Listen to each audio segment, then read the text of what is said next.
On a retrouvé un morceau d'Iron Man. Non, en fait, non, pas du tout. C'est le boîtier InWin de H-Tower. C'est un très très beau boîtier qui coûte très très cher, 2500 €, qui est de conception taïwanaise, qui est disponible qu'en édition limitée et qui fera baver plus d'un geek.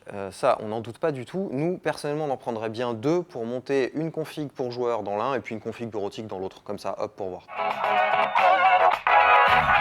Le H-Tower de InWin est donc un boîtier, on l'a compris, très haut de gamme, qui pourra accueillir de grosses configurations. Nous, à l'intérieur, on a monté une carte mère au format ATX, une carte graphique, un SSD, et comme on le verra un peu plus tard, pour le lecteur optique, il faudra juste repasser.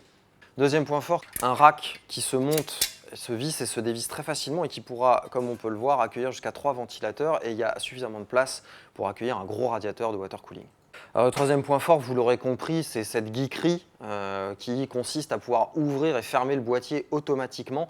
Alors c'est assez pratique finalement parce que quand on a besoin de mettre les mains dans le PC pour aller bidouiller un petit peu, eh bien le plateau est à hauteur quasiment de genou lorsqu'on est assis, ce qui est bien plus sympathique pour pouvoir bricoler, et surtout on est à l'horizontale, donc on n'a pas besoin de manipuler ce lourd boîtier pour par exemple changer la mémoire ou aller trifouiller dans la carte graphique. Pas de souci, grosso modo la motorisation n'a pas que un côté purement gadget, mais elle a aussi un côté pratique.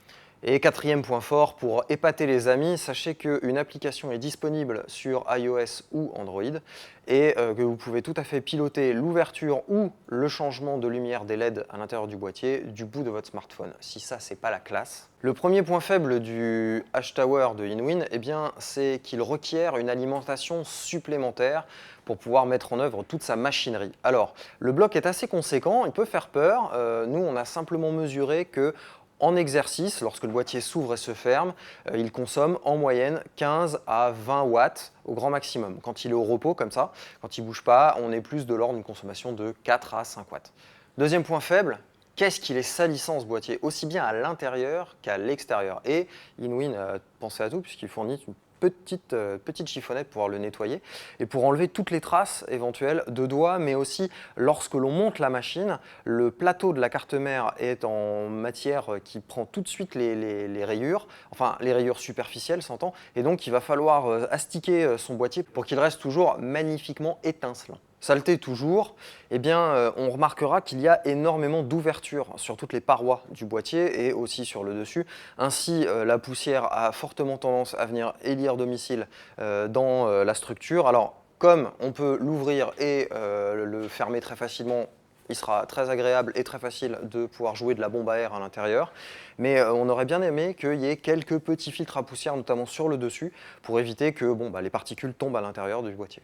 Troisième point faible, on en parlait en introduction, pas possible de faire élire domicile à un lecteur Blu-ray ou un graveur DVD dans la machine, et pour cause, parce que il y a tout simplement pas d'emplacement, et deux, parce qu'en fait, une fois que toutes les parois sont refermées, impossible d'ouvrir quoi que ce soit, ne serait-ce qu'un petit tiroir. Pour apercevoir le quatrième point faible, il va falloir s'approcher très très près du boîtier, et plus particulièrement de l'avant, les deux côtés et l'arrière, il y a un petit spot laser qui, dès que vous commandez l'ouverture du boîtier, affiche un diagramme au sol, et en théorie, à partir du moment où il y a un objet qui coupe le faisceau, le boîtier ne devrait pas s'ouvrir. Bon, on a essayé plusieurs fois, on n'est pas arrivé à empêcher l'ouverture, le boîtier ne veut rien savoir, il pousse même les objets, donc ce sera à vous de vous assurer que rien ne peut entraver le bon fonctionnement et surtout l'ouverture du boîtier dès lors que vous avez lancé la commande. On vient de me lancer un défi, arriver à conclure le temps que le boîtier s'ouvre et se mette en position. Ce que je vais faire, simplement ce que je dirais, c'est que pour à peu près 2500 €, un boîtier vide qui coûte à peu près le même prix qu'une puissante machine de gaming, clairement le H-Tower ne s'adresse pas du tout à un public, on va dire, non argenté, mais plutôt à des geeks hyper aisés. J'en veux un. Non mais j'en veux un.